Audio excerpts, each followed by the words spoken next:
भाई अथर्व के मुंडन में शामिल हुआ।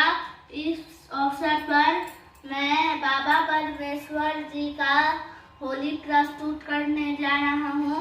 विश्वास है कि आपका आशीर्वाद मुझे जरूर मिलेगा। सादर प्रणाम, धन्यवाद।